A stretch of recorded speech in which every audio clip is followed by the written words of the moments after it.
রাঙ্গামাটিতে পাহাড় ধসে প্রাণহানির জন্য 4টি কারণ চিহ্নিত করল ফায়ার সার্ভিস।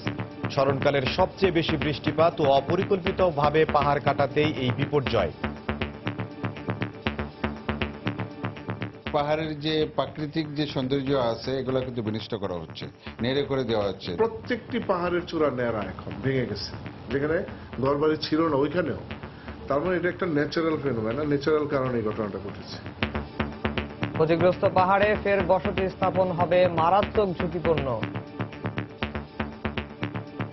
যেই পাহাড়গুলো ল্যান্ডস্লাইড প্রবাবিলিটি আছে, সাসেপ্টিবিলিটি আছে, ঝুঁকিপূর্ণ আছে, সেগুলো অ্যাসেসমেন্ট করে দেখে শুনে সেখানে বসতি স্থাপনা করা যাবে, অন্যথায় করা সম্ভব হবে না। দেখছিলেন বিশেষ শিরোনাম। সকালের সময়ের সঙ্গে আছি আমি ইমদাদুল হক এবং আমি আফজাল হোসেন। এবার অন্যান্য শীর্ষ সংবাদ। সিটি কর্পোরেশনের আওতাভুক্ত হলেও মশা নিধনে বৈষম্যের শিকার রাজধানীর 16টি ইউনিয়ন। ওয়ার্ডগুলোতে মশা দমন কার্যক্রম চললেও তা যথেষ্ট নয় বলে অভিযোগ বাসিন্দাদের। জনসচেতনতার অভাব আর দীর্ঘমেয়াদী চিকিৎসা না করানোই বাড়ছে ক্যান্সারে আক্রান্ত শিশু মৃত্যুর হার। দ্রুত সুস্থ হওয়ার আশায় নানা পদ্ধতিতে সেবা নেয়ায় বাড়ছে জটিলতাও। নারায়ণগঞ্জে যৌতুকের জন্য এক গৃহবধূকে শ্বাসরোধ করে হত্যার অভিযোগ। অভিযুক্ত স্বামী আটক। হত্যাকাণ্ড বলে প্রাথমিক ধারণা পুলিশের। ঈদ উপলক্ষে দেশীয় কাপড়ের অন্যতম পাইকারি বাজার নরসিংদীর শেখেরচর বাবুরহাটে জমে উঠেছে বেচাকেনা। নতুন পোশাকের পসরা সাজিয়ে বসেছেন ব্যবসায়ীরা। এবং আজ বিশ্ব বাবা দিবস। বাবার স্নেহ আর সান্নিধ্যে প্রজন্ম থেকে প্রজন্ম বেড়ে ওঠে, টিকে থাকে পরম্পরা।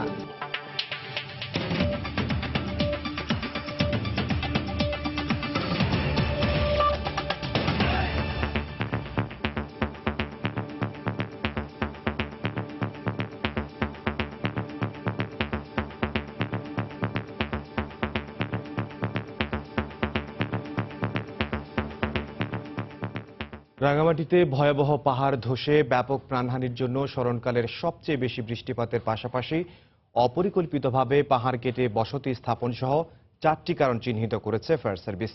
4 দিনের উদ্ধার কাজ এবং পরিস্থিতি পর্যবেক্ষণ শেষে সরকারের শীর্ষ পর্যায়ে এ ধরনের রিপোর্ট দিতে যাচ্ছে সংস্থাটি। তবে এবারের প্রবল বর্ষণে সবগুলো পাহাড়েই ক্ষতিগ্রস্ত হওয়ায় এখন ওইসব পাহাড়ে পুনরায় বসতি স্থাপন মারাত্মক ঝুঁকির কারণ হবে বলে মনে করেন বিশেষজ্ঞরা। সাখাওয়াত টিপুর ক্যামেরায় বিস্তারিত জানাচ্ছেন কমল দে। রাঙ্গামাটি পার্বত্য জেলায় পাহাড় ধসে প্রাণহানির জন্য প্রধান 4টি কারণ চিহ্নিত করেছে ফায়ার সার্ভিস। অনুসন্ধানকারী কর্মকর্তাদের মতে মূলত অধিকাংশ পাহাড়ের চূড়া 70 থেকে 90 ডিগ্রি অ্যাঙ্গেলে থাকায় প্রবল বর্ষণের ফলে বৃষ্টির পানি সরাসরি পাহাড়কে ক্ষতিগ্রস্ত করেছে। প্রধানত এই কারণেই পাহাড় ধসের ঘটনা ঘটে। এছাড়া পাহাড়গুলো গাছ শূন্য থাকার পাশাপাশি অপরিকল্পিতভাবে বসতি গড়ে তোলায় প্রাণহানির সংখ্যা বেড়েছে বলে মত তাদের। পাহাড়ের যে প্রাকৃতিক যে সৌন্দর্য আছে এগুলো কিন্তু বিনষ্ট করা হচ্ছে, নেড়ে করে দেওয়া হচ্ছে, যার ফলে কিন্তু এখানে ই করা হচ্ছে। এবং আরবানাইজেশন মানে লোকজন এখানে বসবাস করছে বেশি পরিমাণ আপনার, যার ফলে কিন্তু একটা ফ্যাক্টর এটা। আবহাওয়া অফিসের তথ্য মতে পাহাড় ধসের আগে অর্থাৎ 12 জুন রাঙ্গামাটিতে 365 মিলিমিটার বৃষ্টিপাত রেকর্ড করা হয়েছে, যা এই যাবৎকালের মধ্যে সবচেয়ে বেশি বৃষ্টিপাত। এর আগে 2004 সালের 11 জুলাই 337 মিলিমিটার এবং একই বছরের 21 জুন 304 মিলিমিটার বৃষ্টিপাত রেকর্ড করা হয়েছিল। এই বৃষ্টিপাতই রাঙ্গামাটিতে পাহাড় ধসের মূল কারণ বলে মনে করছেন জেলা প্রশাসক এবং স্থানীয় পৌর মেয়র। যেখানে মানুষ মরেছে সেখানে নয়, আপনারা ঘুরলে দেখবেন প্রত্যেকটি পাহাড়ের চূড়া ন্যাড়া এখন ভেঙে গেছে, যেখানে ঘরবাড়ি ছিল না ওইখানেও। তার মানে এটা একটা ন্যাচারাল ফেনোমেনা, ন্যাচারাল কারণে এই ঘটনাটা ঘটেছে। মাটির এই অবস্থাটা আমার মনে হয় খুবই ভালো না, কারণ এখানে আগে তো এই ধরনের ঘটনা ঘটেনি কখনো। সোমবার ভোররাতের প্রবল বর্ষণে রাঙ্গামাটি 10টি উপজেলার মধ্যে 7টি উপজেলার অন্তত 115টি পাহাড়ে ধসের সৃষ্টি হয়। এর মধ্যে বড় ধরনের ধস হয়ে প্রাণহানি হয়েছে অন্তত 15টি পয়েন্টে। এসব পয়েন্টে পুনরায় বসতি স্থাপনের চেষ্টা করছে ক্ষতিগ্রস্তরা। কিন্তু এই পরিস্থিতিতে পাহাড় ব্যবস্থাপনা ছাড়া সেখানে বসতি স্থাপন মারাত্মক ঝুঁকির সৃষ্টি করবে বলে মনে করছেন এই গবেষক। সেখানে যদি আমি আবার গিয়ে বসতি স্থাপনা করি, আবার বৃষ্টি হয়, সেখানে আবার স্লাইড করবে। যেই পাহাড়গুলো ল্যান্ডস্লাইড প্রবাবিলিটি আছে, সাসেপ্টিবিলিটি আছে, ঝুঁকিপূর্ণ আছে, সেগুলো অ্যাসেসমেন্ট করে দেখে শুনে সেখানে বসতি স্থাপনা করা যাবে, অন্যথায় করা সম্ভব হবে না। বিশেষজ্ঞদের মতে রাঙ্গামাটির অধিকাংশ সড়ক তৈরি করা হয়েছে পাহাড় কেটে, কিন্তু রাস্তা নির্মাণের জন্য পাহাড় সঠিকভাবে কাটানো হয় সেগুলো ধসে রাস্তার উপর এসে পড়ছে। পাহাড়ের মাটি, গাছগাছালি সহ রাস্তার উপর এসে পড়ায় এসব সরাতে উদ্ধারকারীদের চরম বেগ পেতে হচ্ছে। কমল দে, সময় সংবাদ, চট্টগ্রাম। বিএনপি সরকারের আমলে 4 লাখ বাঙালিকে পাহাড়ে পুনর্বাসন করে বিপর্যয়ের মধ্যে ফেলে দেওয়া হয়েছে বলে মন্তব্য করেছেন সড়ক পরিবহন ও সেতুমন্ত্রী ওবায়দুল কাদের। গতকাল দুপুরে ঢাকা চট্টগ্রাম মহাসড়কের ফেনীর মহিপালে ফ্লাইওভার নির্মাণ কাজ পরিদর্শন করে একথা বলেন তিনি। যাদেরকে 4 লাখ বাঙালিকে নিয়ে ওখানে পুনর্বাসিত করেছে তাদের ভবিষ্যৎ ছিল বিপন্ন, তাদের জন্য কোনো ব্যবস্থা তারা করেনি। এটা তাদেরই বিষয়। তারা ঢাকায় বসে সবসময় দুর্দশার চিত্র বলে, অথচ দুর্দশাগ্রস্ত জনগণের পাশে তারা কখনো দাঁড়ায় নাই। তারা হাওরেও যায়নি, তারা উপকূলেও যায়নি, তারা এখন পর্যন্ত পাহাড়ে তারা যায়নি। রাঙ্গামাটির কাপ্তাই বাঁধের 16টি গেট খুলে দেয়ায় প্লাবিত হয়েছে চট্টগ্রামের রাউজান, রাঙ্গুনিয়া সহ জেলার কয়েকটি নিম্নাঞ্চল। জলবিদ্যুৎ কেন্দ্রের বাঁধ ভেঙে যাওয়ার ঝুঁকি এড়াতে প্রতিটি গেট দিয়ে 6 ইঞ্চি করে পানি ছাড়া হয়। এ অবস্থায় স্থানীয়রা ফসলি জমি নিয়ে চিন্তিত হলেও ক্ষতির তেমন আশঙ্কা নেই বলে দাবি উপজেলা প্রশাসনের। বিস্তারিত জানাচ্ছেন কমল দে। রাঙ্গামাটি কাপ্তাই লেগের ছেড়ে দেওয়া পানি মরার উপর খরার ঘা হিসেবে দেখা দিয়েছে চট্টগ্রামের রাউজান এবং রাঙ্গুনিয়ার নিচু এলাকার বাসিন্দাদের কাছে। এমনিতে প্রবল বর্ষণ এবং পাহাড়ি ঢলে গত কিছুদিন ধরে এলাকাগুলো নিমজ্জিত ছিল। এখন যখন পরিবেশের উত্তরণ ঘটেছে, পরিস্থিতির উন্নতি হয়েছে, পানি নামার কথা, তার সাথে এখন যুক্ত হচ্ছে কাপ্তাই লেগের ছেড়ে দেওয়া পানি। কাপ্তাই জলবিদ্যুৎ কেন্দ্রকে রক্ষার জন্য প্রতি সেকেন্ডে 6 ইঞ্চি করে 16টি গেট দিয়ে পানি ছাড়ছে কাপ্তাই বাঁধ কর্তৃপক্ষ। তবে যদি রাঙ্গামাটি এলাকায় আবারও বর্ষণ শুরু হয় তাহলে হয়তো পানি ছাড়ার পরিমাণ আরও বাড়বে।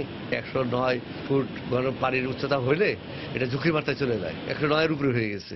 তাই অতিরিক্ত যে পানিটা আমাদের রয়েছে সেই পানিটা স্পিলওয়ে দিয়ে আমাদের ছেড়ে দিতে হচ্ছে বাধ্য হয়ে। এই পানি ছাড়ার ফলে যেটা হবে, এই রাঙ্গুনিয়া এবং রাউজানের যে নিম্ন এলাকাগুলো কিছু অংশ তলিয়ে যেতে পারে। আর কাপ্তাই বাঁধের পানি ছাড়ার ফলে প্লাবিত হচ্ছে চট্টগ্রামের রাউজান, রাঙ্গুনিয়ার বিস্তীর্ণ এলাকা। বিশেষ করে খাদ্য ভাণ্ডার হিসেবে পরিচিত চট্টগ্রামের রাঙ্গুনিয়া গুমাইবিল কিছুটা প্লাবিত হয়েছে। তবে পানির পরিমাণ যদি আরো বাড়ে তাহলে হয়তো বসতবাড়িতেও পানি ঢুকতে পারে বলে আশঙ্কা করছেন স্থানীয়রা। নিম্ন অঞ্চলে আমাদের এলাকাটা বেশি ক্ষতি হবে গুমাইর বিলের। এটা পানির যতটুকু পানি হয়েছে, এই পানি সবগুলো প্লাবিত হবে, আমাদের ঘরবাড়ি নষ্ট হবে, পশু নষ্ট হবে। নদীর সাইডে যে ঘরবাড়ি আছে ওগুলা হতে হবে, ঘরবাড়ি ভেঙে যাবে, বাসে নিয়ে যাবে। এদিকে গুমাইবিলের ধান আগে কেটে নেওয়ায় ধানের তেমন ক্ষতি হয়নি। তবে কৃষকরা বলছেন আগামীতে চাষাবাদের জন্য তাদের বীজতলা প্রস্তুত করতে হবে, কিন্তু পানি থেকে গেলে সেই বীজতলা তারা তৈরি করতে পারবে না। যদি এখানে পানি থাকে তাহলে ওইদিকে যদি পানি ছাড়ে এদিকের পানিগুলো নামবে না, এটা আমাদের সমস্যা। আমাদের রাঙ্গুনিয়াতে এই চন্দ্রকোনা, বর্মোত্তর, সরববাড়া, খোদালা, শিলক, পদুয়া, এখানে কোটি কোটি টাকার ক্ষতি হবে। 1954 সালে বিদ্যুৎ উৎপাদনের জন্য রাঙ্গামাটির কাপ্তাই এলাকায় বাদ দিয়ে তৈরি করা হয়েছিল এই বিদ্যুৎ কেন্দ্র, এবং উলসাই পাহাড় থেকে নেমে আসা পানি আটকে রেখে এই বিদ্যুৎ উৎপাদন করা হয়। রাঙ্গামাটির গুমাইবিল থেকে কমল দে, সময় সংবাদ। মশা দমন কার্যক্রমে বৈষম্যের শিকার রাজধানীর 16টি ইউনিয়নের বাসিন্দারা। তাদের অভিযোগ, সিটি কর্পোরেশনের আওতাভুক্ত হলেও মশা নিধনের কোনো কাজই হয় না এখানে। এদিকে নগরীর ওয়ার্ডগুলোতে মশক নিধন কার্যক্রম চললেও তা যথেষ্ট নয় বলে মনে করেন অনেক এলাকার বাসিন্দারা। সিটি কর্পোরেশনের স্বাস্থ্য বিভাগের মন্তব্য, ইউনিয়নগুলো থেকে রাজস্ব আদায় শুরু না হওয়ায় এসব এলাকায় মশক নিধনের কাজ করা সম্ভব হচ্ছে না। মিজানুর রহমান খবিরের বিশেষ রিপোর্ট। দিনরাত 24 ঘন্টা মশারি টানিয়েও আতঙ্কে থাকতে হয় শ্যামপুরের বাসিন্দাদের। কয়েল বা অন্য কোনো উপাদানে ঘরের মশা তাড়ানো গেলেও বাইরে বের হলেই মশার আক্রমণের ভয়। সম্প্রতি চিকুনগুনিয়া রোগের প্রভাব বেড়ে যাওয়ায় বেশ আতঙ্কগ্রস্ত তারা। পড়তে বসলেই মশা কামড় দেয়, আর চুলকে পুরা হয়ে যায়, মানে গোটা গোটা, তারপর ফুলে যায়। সরকার যদি কোনো না করে তাহলে আমাদের তো কিছু করার নেই, মশার কামড় খেয়ে আমাদের থাকতে হয়। বিভিন্ন ধরনের অসুখ বিসুখ হয়, অনেক অসুবিধা আছে। এখানে কোনো মশার ওষুধ কেউ দিতে আসে না। জনপ্রতিনিধিরা জানান মশা দমন বেশ ব্যয়বহুল কাজ হওয়ায় ইউনিয়ন পরিষদের পক্ষে তা চালানো অসম্ভব। অন্যান্য নাগরিক সেবার চেয়ে এই মুহূর্তে মশা নিধনে নগর কর্তৃপক্ষের উদ্যোগ জরুরি বলেও দাবি তাদের। সিটি কর্পোরেশন কর্তৃক মশা নিধন করা সম্ভব, কিন্তু ইউনিয়ন পরিষদ কর্তৃক মশা নিধনের বিষয়টা সম্ভব নয়। অনেক টাকা পয়সার দরকার। এটা নিশ্চয়ই সিটি কর্পোরেশন দায়িত্ব নেবে। আমরা পাশে থাকবো ইনশাআল্লাহ, আমরা সাহায্য করবো, সহায়তা করবো। ঢাকা উত্তর ও দক্ষিণের 92টি ওয়ার্ডে ট্র্যাশ প্রোগ্রাম সহ প্রায় সারা বছরই চলে জলাশয় পরিষ্কার ও ওষুধ ছিটানোর কাজ। তবে তা কেবল বড় রাস্তা ও আশপাশের গলিতে সীমাবদ্ধ থাকায় ভেতরের এলাকাগুলোতে থেকেই যায় মশার উপদ্রব। বৃষ্টির পানি নিষ্কাশন না হওয়া এলাকাগুলোতে মশা জন্ম নেয় এই ঝুঁকি থাকে আরো বেশি। মশার যেটা দেওয়ার ওটাই নিয়েই ঢোকে, কিন্তু এদিকে ঢোকে না, ওই মেন রোডে চলে যায়। মশার যে ওষুধটা আমাদের কার্যালয়ে পাঠাবে, ওখান থেকে আমরা ডিস্ট্রিবিউট করব এবং তদারকি করব যে নির্দিষ্ট স্থানে মশার ওষুধ দেওয়া হচ্ছে কিনা। আমরা সচেতন আছি এবং জনগণকে সচেতন করার জন্য আমরা বিভিন্ন পদক্ষেপ নিয়েছি। আমরা লিফলেট দিয়েছি, আমরা মাইকিং করছি। আমার ওয়ার্ডে যদি 4টা মেশিন আছে, 4টা মেশিনের জায়গায় যদি আরো 2টা করে মেশিন, 3টা করে মেশিন বাড়াই দেওয়া হয় তাহলে আরো ভালো হবে। ঢাকা দক্ষিণ সিটি কর্পোরেশনের স্বাস্থ্য বিভাগ জানায় ওয়ার্ডগুলোতে মশা মারার ওষুধ সরবরাহ বাড়ানো হলেও আপাতত ইউনিয়নগুলোতে কাজ করা সম্ভব হচ্ছে না। কতগুলো ইউনিয়ন আমাদের সিটি কর্পোরেশন আওতায় চলে আসবে। এখনো যেহেতু তাদের কাছ থেকে আমরা আসলে রেভিনিউটা এখনো ওইভাবে কালেকশন শুরু হয়নি, এ ব্যাপারে আমাদের আলোচনা চলছে, আমাদের কর্মপন্থা নির্ধারণের পদ্ধতি চলছে। 2016 সালে ঢাকার 2 সিটি কর্পোরেশনের আওতাভুক্ত হলেও 16টি ইউনিয়নের কয়েক লাখ অধিবাসীর নাগরিক সুবিধা পাওয়ার ক্ষেত্রে তা কেবল কাগজপত্রেই সীমাবদ্ধ রয়ে গেছে, এমনটাই মন্তব্য স্থানীয়দের। মিজানুর রহমান কবির, সময় সংবাদ, ঢাকা। জনসচেতনতার অভাব আর দীর্ঘমেয়াদী চিকিৎসার সাথে লেগে না থাকায় বাড়ছে ক্যান্সারে আক্রান্ত শিশু মৃত্যুর হার। আর্থিকভাবে সক্ষম ও সচেতনরাও দ্রুত আরোগ্যের আশায় নানা পদ্ধতিতে চিকিৎসা নেয়, নিরাময়ের পরিবর্তে বাড়ছে নানা জটিলতা। সমস্যা সমাধানে প্রান্তিক চিকিৎসকদের প্রশিক্ষণের পাশাপাশি বিভাগীয় পর্যায়ে শিশু, রক্তরোগ ও ক্যান্সার বিভাগ চালুর পরামর্শ বিশেষজ্ঞদের। নুরুল আলম নয়নের তোলা ছবিতে দেখুন মুজাহিদ শুভর রিপোর্ট। ব্লাড ক্যান্সারের জীবাণু নিয়ে জীবন শুরু হয়েছে 4 বছর বয়সী মাহিনের। ঠিক সময়ে বঙ্গবন্ধু শেখ মুজিব হাসপাতালে ভর্তি হয়েও হোমিও চিকিৎসায় সহজে আরোগ্য লাভের আশায় হাসপাতাল ছাড়েন মাহিনের মা। 2 মাস পর মাহিনের শারীরিক অবস্থার অবনতি হলে আবারও ফিরে আসেন হাসপাতালে। কেমোথেরাপি দেখে ভাবছি অনেক কষ্ট হবে বাচ্চা, এর জন্য আর কি এখান থেকে নিয়ে হোমিওপ্যাথিতে কষ্ট কম হবে হিসেবে নিয়ে গেছিলাম। ডান পাশের চোখ বাঁচাতে ক্যান্সার আক্রান্ত বাম পাশের একটি চোখ তুলতে হয়েছে এই শিশুর। প্রায় 70% শিশু চিকিৎসার বাইরে থাকলেও শনাক্তরা দীর্ঘমেয়াদী চিকিৎসা থেকে ছিটকে পড়ায় বাড়ছে অনাকাঙ্ক্ষিত মৃত্যু। প্রথমে কবিরাজের কাছে গেছি, তারপর 2-3টা মেডিকেলে গেছি, ওটা ধরতে পারে নাই। তারপর এখানে আসলাম, এখানে আসার পরে বুঝতে পারলাম যে বাচ্চার ক্যান্সার হয়েছে। কয়েকটা হাসপাতালে গেছি কিন্তু কোনখানে ভর্তি করতে পারিনি। পরে এই হাসানিয়া মেনশন আইসা এইখানে আমি চিকিৎসা নিতেছি। ক্যান্সার শনাক্ত হওয়ার পরেও শুধু সচেতনতার অভাবে অপচিকিৎসার শিকার হচ্ছে দেশের অধিকাংশ শিশু। এক্ষেত্রে প্রাথমিক পর্যায়ে আক্রান্তদের বিশেষায়িত ক্যান্সার হাসপাতালে নিয়ে আসার পরামর্শ চিকিৎসকদের। পাশাপাশি প্রাথমিক পর্যায়ে রোগ শনাক্তের ক্ষেত্রে প্রান্তিক পর্যায়ের চিকিৎসকদের বিশেষ প্রশিক্ষণের আওতায় আনতে সরকারের প্রতি আহ্বান জানিয়েছেন বিশেষজ্ঞ চিকিৎসকরা। প্লেটলেট দিতে হবে, পিআরবিসি দিতে হবে, প্লাজমা দিতে হবে, এই জিনিসগুলোর সাপোর্টগুলো তো আমরা পাচ্ছি না। সেটা যদি সরকার এগুলোর ব্যাপারে দেখে বা এই যে ড্রাগসগুলো আমদানি হচ্ছে সেটার উপরে শুল্ক কমানো, এভেলেবিলিটি প্রতিটা স্টেপের ভর্তুকি সবকিছু মিলে অনেক কিছুই হয়তো করার আছে। এদিকে শিশুদের ক্যান্সার নিরাময়ে বাণিজ্যিক প্রতিষ্ঠানের সাথে এগিয়ে এসেছে কিছু বিশেষায়িত হাসপাতাল। অন্য হাসপাতালে যেখানে একটা রেডিওথেরাপির জন্য 1 মাসের রেডিওথেরাপির জন্য প্রায় 3 লক্ষ টাকা লাগে, আমাদের ওখানে মাত্র 90,000 টাকাতে আমরা চিকিৎসা দিচ্ছি। এছাড়াও আমরা গরিব রোগীদেরকে ফ্রি কিংবা ডিসকাউন্টে চিকিৎসা দিয়ে থাকি। বেসরকারি গবেষণার তথ্য মতে 2005 সালেই ক্যান্সারে আক্রান্ত হয়ে শিশু মৃত্যুর হার ছিল 7.5%। এখনই সচেতনতা আর সরকারি বেসরকারি সমন্বিত উদ্যোগ নেওয়া না হলে 30 সালে এ হার 13%-এ দাঁড়াবে বলে আশঙ্কা বিশেষজ্ঞদের। মুজাহিদ শুভ, সময় সংবাদ, ঢাকা। এখানে এটা বাবা একটু খাও, এই নাও।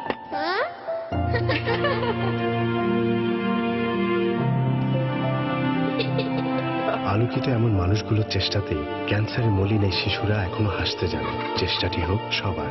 রবিতে 35 টাকা রিচার্জ বান্ডেল কিনলে রবি থেকে 1 টাকা দেওয়া হবে আহসানিয়া মিশন ক্যান্সার হাসপাতালে, আর আপনি পাচ্ছেন আকর্ষণীয় অফার। রবি। সকালের সময় আরো থাকছে। ধর্মীয় অনুভূতিকে ব্যবহার করে কোটি টাকা হাতিয়ে নিচ্ছে ভোলার বোরহানুদ্দিনের একটি চক্র। সর্বশান্ত সাধারণ মানুষ নিয়ন্ত্রণে আনতে পারছে না আইন শৃঙ্খলা রক্ষা বাহিনী। বিএনপি চেয়ারপারসন বেগম খালেদা জিয়া আবারও বলেছেন, নিরপেক্ষ সহায়ক সরকারের অধীনে নির্বাচন হতে হবে, যার মাধ্যমে এদেশে গণতন্ত্র ফিরে আসবে। গতকাল বিকেলে রাজধানীর গুলশানে জাগপা সভাপতি শফিউল আলম প্রধানের স্মরণে শোক সভা ও ইফতার মাহফিলের বক্তব্য রাখেন তিনি। একটা নিরপেক্ষ সহায়ক সরকারের অধীনে নির্বাচন দিয়ে দেশে গণতন্ত্র ফিরে আনো, যাতে সেই নির্বাচন হতে হবে নিরপেক্ষ সহায়ক সরকার এবং সকল দলের ভোটার এজেন্ট সেখানে উপস্থিত থাকবে, সেরকম একটা সুষ্ঠু নিরপেক্ষ নির্বাচন হবে। পাহাড় ধসে যেভাবে মানুষগুলি মারা গেল, কিন্তু এই মানুষগুলিকে উদ্ধার করা, তাদের পুনর্বাসন করা, সেরকম এই বর্তমান সরকারের কোনো চিন্তা ভাবনা আমরা দেখছি না। বাবা, ছোট্ট এই শব্দের ব্যঞ্জনা অপার। সন্তানের সাথে যার বিশুদ্ধ সম্পর্ক, পৃথিবীর আদি থেকে আজ অবধি চিরন্তন ভালোবাসার আধার তিনি। সন্তানের মঙ্গল কামনায় সদা জাগরুক যে প্রাণ, তিনিই বাবা। ভালো কিংবা খারাপ যে কোনো সময়ই মমতা নিয়ে পাশে থাকেন তিনি। যদিও বাবার প্রতি ভালোবাসা প্রকাশে একটি দিন কোনোভাবেই পর্যাপ্ত নয়, তবুও বিশেষ এই দিনে সন্তানের সাথে বাবার সম্পর্ক নিয়ে দেখুন ফয়সাল মোর্শেদের রিপোর্ট। সবার চোখ তখন মাহমুদুল্লাহ রিয়াদের দিকে। দেশকে চ্যাম্পিয়ন্স ট্রফির সেমিফাইনালে নিতে যার অনবদ্য সেঞ্চুরিতে মোহিত পুরো দেশ, আর তখনই ছেলে রাইদের আবির্ভাব। বাবা রিয়াদ ব্যাট উঁচিয়ে স্মরণ করলেন সন্তান রাইদকে। ছেলে স্বাক্ষর দেয়া ব্যাটে যে হাসলো বাংলাদেশ। এমনই হন বাবারা, নিজেদের পূর্ণতা কিংবা অপূর্ণতায় সবসময় থাকে সন্তান। সময়ের আবর্তনে সন্তানও হয়ে ওঠেন বাবা। ভালোবাসার পরম আধার যে সন্তান, ভালো লাগার সব অনুভূতি থাকে তাকে ঘিরে। আদর, স্নেহ আর মমতায় বড় করেন আত্মযোগে। জীবন সায়ান্নে সন্তানের সান্নিধ্যে বড় হয়ে ধরা দেয় বাবার কাছে। কোলে নিতাম, চুমু দিতাম, ওকে নিয়ে ঘুরতাম, বিভিন্নখানে যেতাম। আমরা 3 ভাই, আমাদেরকে নিয়ে কত কষ্ট করেছেন, কিভাবে আমাদেরকে বড় করেছেন, সেগুলো এখন আসলে উপলব্ধি করা যায়। বাবা হিসেবে এটা আমার সার্থকতা, কোনো চাওয়া পাওয়া নাই। আমার বাচ্চারাও আমার বাবা, আমার বাবাও আমার বাবা। বাবাদের ভালোবাসার প্রকাশ হয়তো জোরালো হয় না তেমন, কিন্তু মন খারাপ কিংবা ভালো লাগায় সন্তানের চোখে শেষ আশ্রয় কিন্তু বাবাই। বাবাদের এমন আদরে এগিয়ে যায় প্রজন্মের পর প্রজন্ম। পরম স্পর্শে পূর্ণতা পায় প্রতিটি সন্তানের জীবন। তবু বাবার সাথে সন্তানের সম্পর্ক যেন অনেকটা আধো ভয় মিশ্রিত ভালোবাসার সম্পর্ক। পরম ভরসা আর নির্ভরতার এই সম্পর্কে কখনোই বলা হয়ে ওঠে না বাবা ভালোবাসি তোমায়।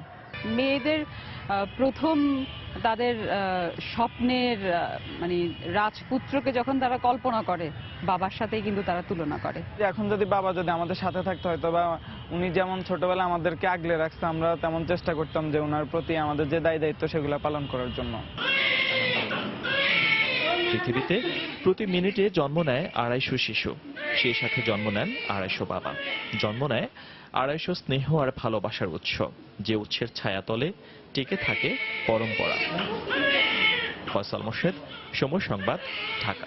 নারায়ণগঞ্জে যৌতুকের জন্য এক গৃহবধূকে শ্বাসরোধ করে হত্যার অভিযোগ উঠেছে তার শ্বশুরবাড়ির লোকজনদের বিরুদ্ধে। গত রাতে রূপগঞ্জে ইছাখালী গ্রামে এই ঘটনা ঘটে।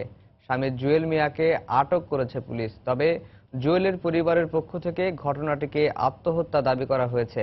এদিকে ঘটনাস্থল পরিদর্শন করে পুলিশের প্রাথমিক ধারণা এটি আত্মহত্যা নয়। নারায়ণগঞ্জ থেকে শওকত আলী সৈকতের পাঠানো তথ্য, আব্দুল আল মামুনের ছবিতে ডেস্ক রিপোর্ট। নিহতের স্বজনরা জানায়, 1 বছর আগে সুমির পরিবারের অমতে জোর করে তাকে বিয়ে করে ইছাখালী গ্রামের মারফত আলীর ছেলে জুয়েল মিয়া। তবে বিয়ের পর থেকেই যৌতুকের দাবিতে নানাভাবে তার উপর অত্যাচার চালাতে থাকে জুয়েল ও তার পরিবারের সদস্যরা। শনিবার তাকে মারধর করা হলে গুরুতর আহত হয় সে। পরে বিদ্যুৎস্পৃষ্ট হয়ে সুমি আহত হয়েছে দাবি করে তাকে হাসপাতালে ভর্তি করে জুয়েল। সেখানে চিকিৎসাধীন অবস্থায় মারা যায় সে। হয়েছে, আমি করছি আমি গরিব মানুষ করতে দেবো, আমি দিতার দাম না বাকি উনি আমার মায়া বেলা কারণ দেবা আছে, আমার মায়া কারণ দেওয়া নাই, আমার মায়াটা বাঁচিতে মারছে। শ্বশুর শাশুড়ি সবাই নির্যাতন চালাইছে অরুণকে। আমি সুষ্ঠু বিচার চাই, যেটা বিচার চাই, আমি ওর ফাঁসি চাই। ঘটনা জানাজানির পরপরই জুয়েল মিয়াকে জিজ্ঞাসাবাদের জন্য আটক করেছে পুলিশ। ডেড বডিতে যে সিমটমগুলো আছে আপাতত দৃষ্টিতে মনে হচ্ছে না যে এটা আত্মহত্যার কোনো ঘটনা। আমার কাছে মনে হয়েছে যে এটা হত্যাজনিত ঘটনা। এটা তাকে সম্ভবত শ্বাসরুদ্ধ করে হত্যা করতে পারে বলে। এই ঘটনায় সুষ্ঠু তদন্তের মাধ্যমে দোষীদের সর্বোচ্চ শাস্তির দাবি জানিয়েছেন নিহতের স্বজন ও এলাকাবাসী। সময় সংবাদ, নারায়ণগঞ্জ। পীর খাদেম ও জিনের বাদশা সেজে প্রতারণার মাধ্যমে দেশ বিদেশ থেকে কোটি কোটি টাকা হাতিয়ে নিচ্ছে ভোলার বোরহানুদ্দিনের একটি প্রতারক চক্র। সহজ সরল মানুষের ধর্মীয় অনুভূতিকে কাজে লাগিয়ে সর্বশান্ত করে রাতারাতি বিত্তশালী বনে যাচ্ছে প্রতারকরা।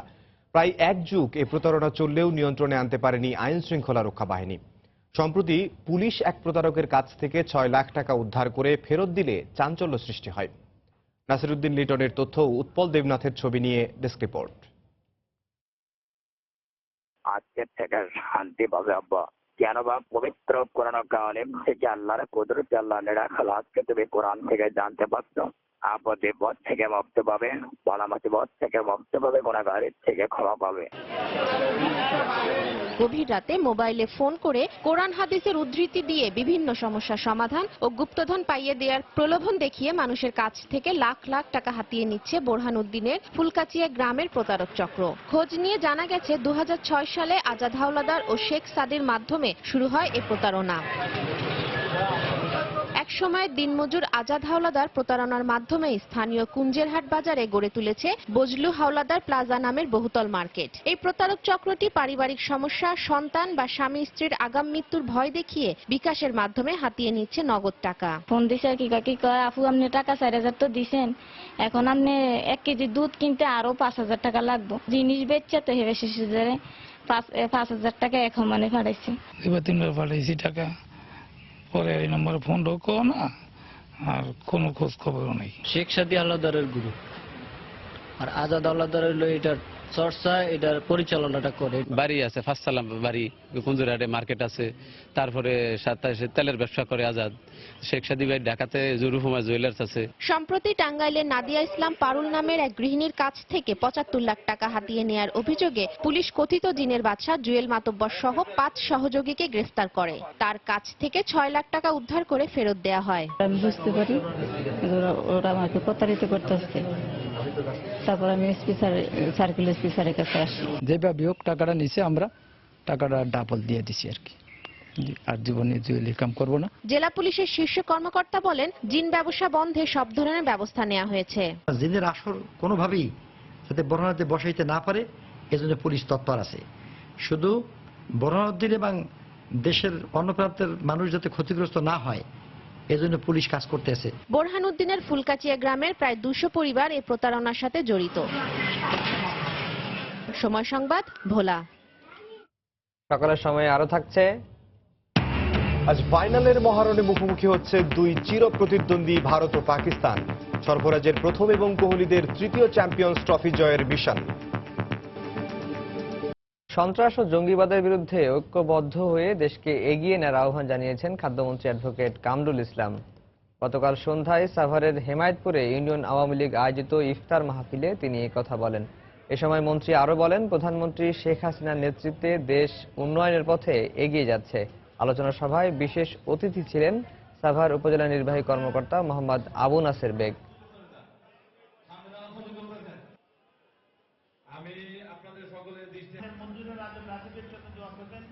যে কোনো উৎসবই হোক, শাড়ি ছাড়া বাঙালি নারীর উদযাপন যেন অসম্পূর্ণ। প্রতিবারের মতো এবারও তাই টাঙ্গাইল ও তাঁতের শাড়ির দোকানগুলোতে ছিল বেশ ভিড়। ক্রেতাদের চাহিদা মতো বাহারি রং আর নকশা করা হয়েছে শাড়িতে।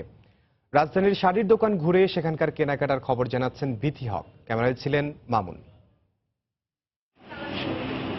ঈদ পূজা, বড়দিন বা পহেলা বৈশাখ, বাঙালি সাজের চিরাচরিত রূপ ফুটে ওঠে শাড়িতেই। নিজেকে সাজাতে নারীরা বরাবরের মতো এবারও পছন্দের তালিকায় শীর্ষে শাড়িকেই রেখেছেন। আর এবার ক্রেতাদের বাড়তি আকর্ষণ টাঙ্গাইল, তাঁত ও হাফ সিল্কের প্রতি। শাড়ি আসলে বাঙালির এটা হচ্ছে ট্রেডিশন, মানে শাড়ি যে কোনো ভালো অনুষ্ঠান, বড় অনুষ্ঠানে আমরা সাধারণত শাড়িই পছন্দ করি বাঙালিরা। ব্লকের শাড়ি, তারপর হচ্ছে টাঙ্গাইলের শাড়িটা, আমরা সবসময় টাঙ্গাইলের শাড়ি ইউজ করি। দেশি শাড়ির প্রতি আমরা বেশি পছন্দ করি। এসব শাড়ির দাম ও মান নিয়েও সন্তুষ্ট ক্রেতারা। প্রাইসটা মোটামুটি মানে ডিজাইন অনুযায়ী রিজনেবল। শাড়ি অনুযায়ী রিজনেবলের মধ্যে নিয়ে আমি এখানে ভালো লাগে, আসলে এক জায়গার মধ্যে পেয়ে যাই। বিক্রেতারা বলছেন আশানুরূপ কেনাবেচা এখনো শুরু হয়নি, তবে শেষ সপ্তাহটা ভাগ্য ফেরাতে পারে তাদের। গত বছরের তুলনায় এবার একটু কমই আছে, গত বছর একটু ভালো ছিল সেলটা। ঢাকাতে যারা আছে তারা অনেক সময় দেখা যায় অতিরিক্ত ভিড় পছন্দ করে না। যখন মানুষ কিছু কমে যাবে তখন ওরা আবার দেখবেন যে আসছে, তখন আবার ওদেরকে নিয়ে আমাদের আবার ভিড় শুরু হয়ে যাবে। সিল্ক, কাতান, জামদানি, মসলিন, তাঁত বা টাঙ্গাইল, শাড়ি যেমনই হোক, ঈদে নারীদের কেনাকাটায় শাড়ি থাকবে তালিকার শীর্ষে, এমন মতামত ক্রেতা বিক্রেতা সকলের। বিথি হক, সময় সংবাদ, ঢাকা। পাইকারি ক্রেতার ভিড়ে মুখর হয়ে উঠেছে দেশীয় কাপড়ের অন্যতম বাজার নরসিংদীর শেখেরচর বাবুরহাট। রোজা শুরু হওয়ার 2 সপ্তাহ আগে থেকেই জমে উঠেছে বেচাকেনা। ঈদ উপলক্ষে দোকানে দোকানে নতুন পোশাকের পসরা সাজিয়ে বসেছেন ব্যবসায়ীরা। আশিকুর রহমান পিয়ালের পাঠানো তথ্য ও ছবি নিয়ে ডেস্ক রিপোর্ট। দেশীয় কাপড়ের অন্যতম বৃহৎ পাইকারি বাজার নরসিংদীর শেখেরচর বাবুরহাট। শাড়ি, লুঙ্গি, 3 piece, shirt piece, pant piece, পাঞ্জাবির কাপড়, থান কাপড় সহ দেশে তৈরি প্রায় সব ধরনের কাপড় মেলে এই বাজারে। ঈদ উপলক্ষে বাজারের ছোট বড় প্রায় 5000 দোকানে নিত্য নতুন ডিজাইন করা পোশাকের পসরা সাজিয়ে বসেছেন ব্যবসায়ীরা। রমজানের 2 সপ্তাহ আগে থেকেই জমে উঠেছে পাইকারি বেচাকেনা। দেশের নানা প্রান্ত থেকে পাইকারদের ভিড়ে বাজার মুখরিত হওয়ায় খুশি বিক্রেতারা। মানে গত ঈদের থেকে তুলনায় এবার বেচাকেনি আগের চেয়ে ভালো, আমাদের প্রোডাকশনও ভালো। শাড়ি, লুঙ্গি, 3 পিস, ছাপা কাপড়, বেডশিট সবই মোটামুটি ভালো। এর মধ্যে আপনার 450, নিম্নতম 450, আর কোয়ালিটির শাড়ি হলো 600 থেকে 700 টাকা। কাপড়ের দামগুলো গত বছর যেরকম ছিল এরকমই, বাড়ে নাই তেমন, বরঞ্চ কিছু কিছু মাল আরো কমছে। একই বাজার থেকে সব ধরনের কাপড় সুলভ মূল্যে কিনতে পেরে সন্তুষ্ট পাইকারি ও খুচরা ক্রেতারাও। টাঙ্গাইল শাড়ি, মুসলিম কাপড় এগুলো সব পাওয়া যায় আর কি, যার কারণে আমরা এই বাবুরহাটে আসি, প্রতি সপ্তাহে আসি। সাশ্রয়ী মূল্যে গুণগত মান ভালো থাকে এবং এদের কাপড় দিলে এলাকার লোকজন খুব যথেষ্ট খুশি হয়। ঈদ উপলক্ষে প্রতি সপ্তাহে হাটে 1200 কোটি টাকার লেনদেন হয় বলে জানালেন এই ব্যবসায়ী নেতা।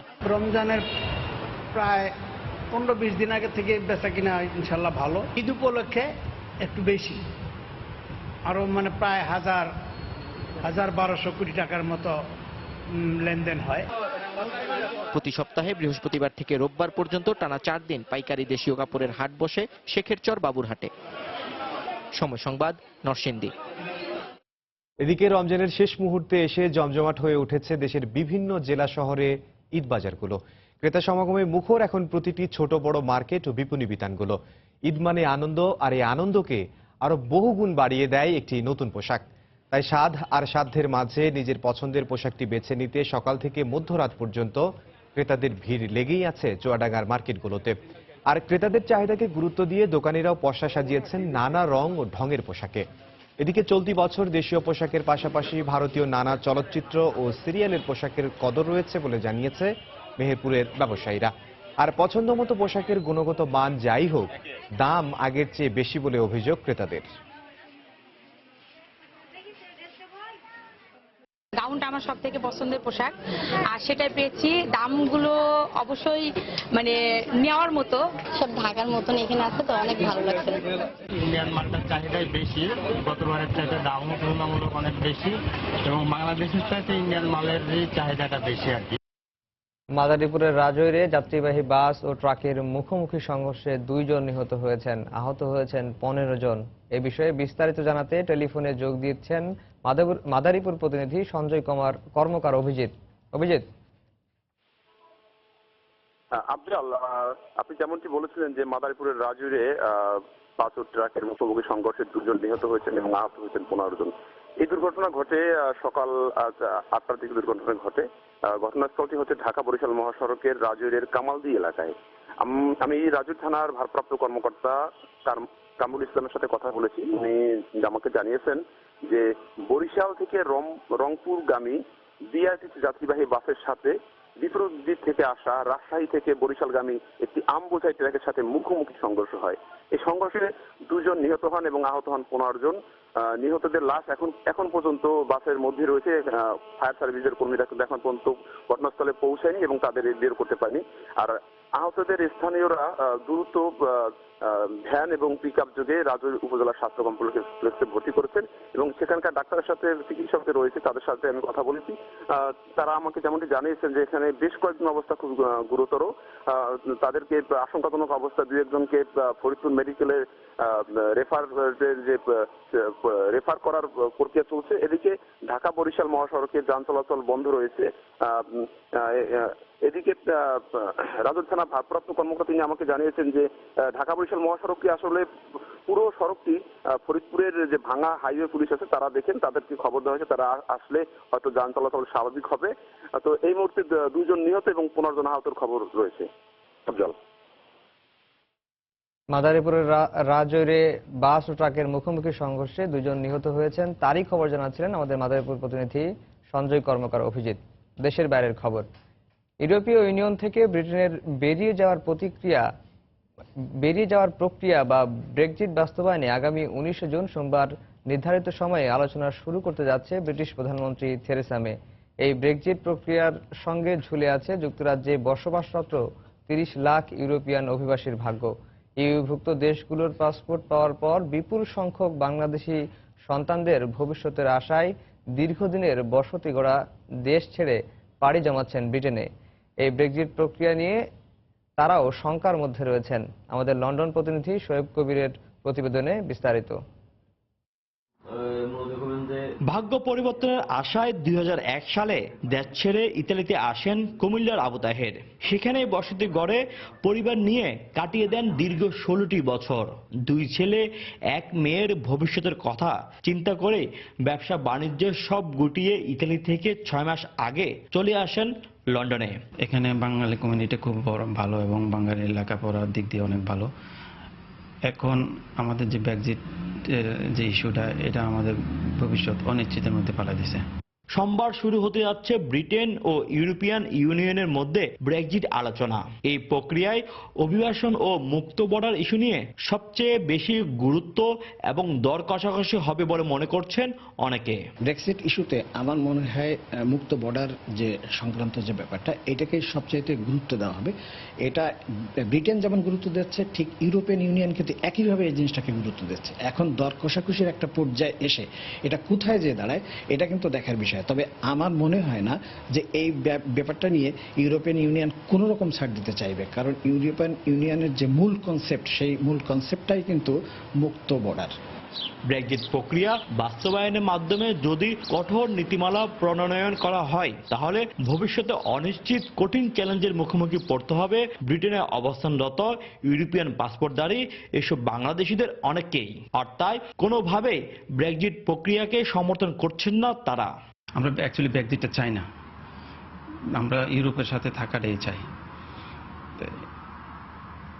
এখন ব্রেক্সিট যদি কার্যকর করা হয়, আমরা যদি চলে যেতে হয়, তাহলে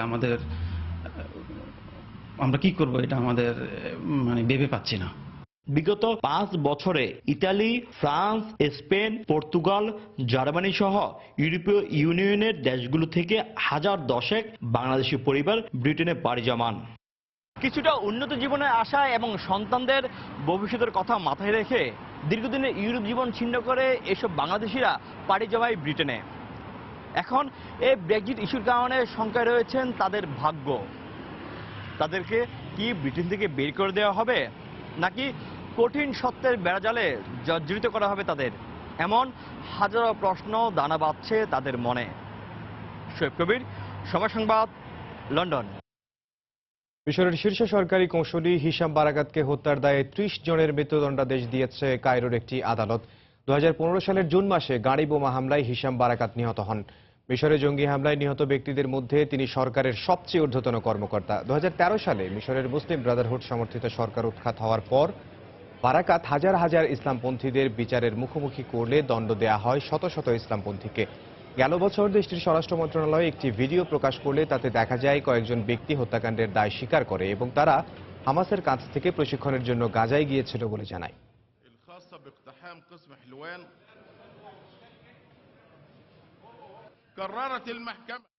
দুবাই আন্তর্জাতিক পবিত্র কোরআন তেলাওয়াত প্রতিযোগিতায় প্রথম স্থান অর্জন করেছেন 13 বছর বয়সী বাংলাদেশি কিশোর হাফেজ মোহাম্মদ তরিকুল ইসলাম।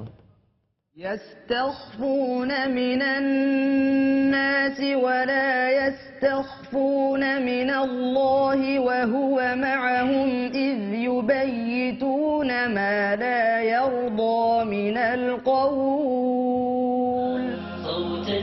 দুবাই শহরের আল মাজারে অবস্থিত দুবাই কালচার অ্যান্ড অ্যাসোসিয়েশন মিলনায়তনে প্রতিযোগিতার পুরস্কার বিতরণী অনুষ্ঠিত হয়। সংযুক্ত আরব আমিরাতে অনুষ্ঠিত 21তম আন্তর্জাতিক এই প্রতিযোগিতায় 103টি দেশের প্রতিযোগীরা অংশ নেন। সেরা হওয়ায় তরিকুলকে দেয়া হয় প্রায় 54,90,000 টাকা, সনদ ও অন্যান্য পুরস্কার। সুরেলা কণ্ঠের অধিকারী হওয়ার জন্য সুললিত কণ্ঠ ক্যাটাগরিতে 4র্থ স্থানও অর্জন করে তরিকুল।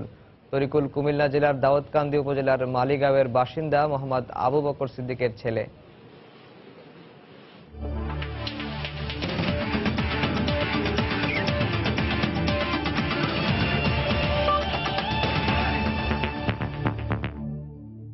চ্যাম্পিয়ন্স ট্রফির খবর। আজ ক্রিকেট ক্লাসিকো, যে ম্যাচের জন্য ক্রিকেট পিয়াসীরা প্রতীক্ষায় থাকেন বছরের পর বছর ধরে। ক্রিকেটে ভারত পাকিস্তানের লড়াইয়ের জন্য পুরো দুনিয়ায় থাকে একটু ভিন্ন রোমাঞ্চ নিয়ে। সেই রোমাঞ্চে আরো উত্তাপ বাড়িয়ে দিচ্ছে চ্যাম্পিয়ন্স ট্রফির ফাইনাল বলে। দীর্ঘ 10 বছর আইসিসির ইভেন্টের ফাইনালে মুখোমুখি দুই দল। সাম্প্রতিক ফর্মের বিচারে কোহলির ভারত এগিয়ে থাকলেও সরফরাজের আনপ্রেডিক্টেবল দল চমক দিলে অবাক হওয়ার কিছুই থাকবে না। কেনিংটন ওভালে দু দলের ম্যাচটি শুরু হবে বিকেল 3:30টায়। ভারতের বিপক্ষে হার দিয়ে শুরু, এরপর আনপ্রেডিক্টেবল তকমার যথার্থতা দিয়ে টানা 3 ম্যাচ জিতে ফাইনালে পাকিস্তান, আর ফেভারিটের মতো শুরু করে দাপটের সঙ্গে ফাইনালে ভারত। এবার লড়াই এই স্বপ্নীল ট্রফির জন্য। ফাইনাল বলে দু দলের ওপর থাকবে বাড়তি চাপ। শুধু ক্রিকেটের দৃষ্টিকোণ না, দুই দেশের রাজনৈতিক বৈরিতা এই দ্বৈরথে যোগ করে বাড়তি উন্মাদনা ও আগ্রাসন। পাকিস্তানকে হারিয়ে শুরু ভারতের, মাঝে শ্রীলঙ্কার বিপক্ষে ছন্দপতন হলেও দক্ষিণ আফ্রিকা ও বাংলাদেশের বিপক্ষে দাপুটে জয় তাদের আত্মবিশ্বাস বাড়িয়েছে আরও। ফাইনাল হওয়ায় আছে প্রত্যাশার চাপ, সেটা দ্বিগুণ করছে প্রতিপক্ষ পাকিস্তান বলেই। তবে এমন মহারণের আগে প্রতিপক্ষকে প্রাপ্য মর্যাদাটুকু দিচ্ছেন বিরাট কোহলি। সেই সঙ্গে নিজের অধিনায়কত্বে আইসিসি টুর্নামেন্টের প্রথম ফাইনাল স্মরণীয় করে রাখার প্রত্যয় ভারত অধিনায়কের। প্রথম ম্যাচের সঙ্গে এ ম্যাচের কোনো সম্পর্ক দেখি না আমি। অনেক দলই টুর্নামেন্টের শুরুটা দারুণ করলেও পরে হতাশ হয়েছে। আবার কিছু দলের দুর্দান্ত প্রত্যাবর্তনের গল্পও আছে। নিজেদের দিনে পাকিস্তান বিপজ্জনক দল। আমার বিশ্বাস খুবই প্রতিদ্বন্দ্বিতাপূর্ণ একটি ফাইনাল হবে। এর আগে চ্যাম্পিয়ন্স ট্রফির সেমিফাইনালে খেললেও এবারের পাকিস্তানের তরুণ দলটি প্রথমবারের মতো জায়গা করে নিয়েছে ফাইনালে। হাই ভোল্টেজ এই ম্যাচের আগে পাকিস্তানকে স্বস্তি দিচ্ছে ইনজুরি কাটিয়ে মোহাম্মদ আমিরের দলে ফেরাটা। সর্বোচ্চ 10 উইকেট নিয়ে আস্থা হয়ে উঠছেন আরেক পেসার হাসান আলী। এজবাস্টনের বিপক্ষে ম্যাচটি বারবার ঘুরে ফিরে আসলেও দলের কোচের আশা ফাইনালে দেখা মিলবে ভিন্ন এক পাকিস্তান দলের। প্রত্যাশার চেয়ে বেশি পেয়ে গেছি, এটা আমি কখনোই বলবো না। আমরা বিশ্বাস নিয়ে এসেছি যে ট্রফিটা আমরা জিততে পারি। এতদূর আমরা এসেছি, বাকি পথটাতেও সাফল্য পেতে চাই। আমরা প্রস্তুত দারুণ একটি দলের বিপক্ষে জিততে, খুব ভালো খেলতে হবে। কোহলি সরফরাজের অধিনায়ক হিসেবে আইসিসির কোন ইভেন্টের এই প্রথম ফাইনাল হলেও অনূর্ধ্ব 19 বিশ্বকাপে দুজনে অধিনায়ক হিসেবে সফল। বিরাট কোহলি 2008 ও সরফরাজ আহমেদ 2006 সালে দলকে জেতান বয়সভিত্তিক টুর্নামেন্টের শিরোপা। এবার ওভাল কাকে বিজয়ী করে তাই এখন দেখার। ভারত পাকিস্তান ম্যাচ মানে একসময় ছিল আগুনে লড়াই, কিন্তু গেল বছরে ভারতের আধিপত্যে সেই উত্তাপ কমে গেছে অনেকটাই। কিন্তু চ্যাম্পিয়ন্স ট্রফির ফাইনাল বলেই তৈরি হয়েছে বাড়তি উন্মাদনা। আর এতটুকু বলাই যায়, এই ম্যাচে লড়াইটা হবে মূলত ভারতের অভিজ্ঞতার সাথে পাকিস্তানের তারুণ্যের। লন্ডনের ওভাল থেকে সাজিদ মুস্তাহিদ, সময় সংবাদ, ইংল্যান্ড। ভারত পাকিস্তান ম্যাচের আগে কেনিংটন ওভালে বৃষ্টির কোনো সম্ভাবনা নেই। একাদশের ক্ষেত্রে ভারতীয় দলে একটি পরিবর্তন দেখতে পাওয়ার সম্ভাবনা থাকলেও পাকিস্তান অপরিবর্তিত একাদশ নিয়ে মাঠে নামতে পারে। অন্যদিকে মুখোমুখি লড়াইয়ে হার জিতের পরিসংখ্যান পাকিস্তানের হয়ে কথা বললেও সাম্প্রতিক শক্তির বিচারে এগিয়ে রয়েছে ভারত। ম্যাচের আগে ভেন্যু, দু দলের একাদশ ও সেখানকার আবহাওয়ার সবশেষ খবর জানাচ্ছেন আমাদের রিপোর্টার সাজিদ মুস্তাহিদ। ভারত পাকিস্তান দ্বৈরথ দেখার জন্য অপেক্ষায় থাকে পুরো ক্রিকেট বিশ্ব। গেল কয়েক বছর এই দল দুটি কোনো দ্বিপাক্ষিক সিরিজ না খেলায় তারা মুখোমুখি হয়ে আসছে শুধু আইসিসির ইভেন্টে। এই প্রথমবারের মতো আইসিসির ওয়ানডে ফরম্যাটের কোনো টুর্নামেন্টের ফাইনালে খেলছে ভারত ও পাকিস্তান। এর আগে 2007 ওয়ার্ল্ড টি-20 ফাইনালে খেলেছিল দল দুটি, যেখানে জয় পেয়েছিল ভারত। তবে ওয়ানডে পরিসংখ্যান অবশ্যই এগিয়ে আছে পাকিস্তান। এখন পর্যন্ত দু দলের 128 দেখায় তাদের জয় 72টিতে, আর ভারত জিতেছে 52টি ম্যাচ। যেই মাঠে এবারের টুর্নামেন্টে প্রায় প্রতিটি ম্যাচেই রান হয়েছে, আমরা সেক্ষেত্রে প্রত্যাশা করতেই পারি ফাইনালও হতে যাচ্ছে একটা হাই স্কোরিং ম্যাচ। তবে লড়াইটা মূলত হবে পাকিস্তানের পেস অ্যাটাকের সাথে ভারতের ব্যাটসম্যানদের। এবারের আসরে পাকিস্তানের পেসাররা দুর্দান্ত পারফর্ম করে আসছেন। অন্যদিকে ভারতের ব্যাটসম্যানদের ফর্ম তুঙ্গে। পাকিস্তান এখন পর্যন্ত আইসিসির 2টি বৈশ্বিক ইভেন্ট জিতেছে, 1992 ওয়ার্ল্ড কাপ এবং 2009 ওয়ার্ল্ড টি-20। অন্যদিকে ভারত জিতেছে আইসিসির সবকটি টুর্নামেন্ট।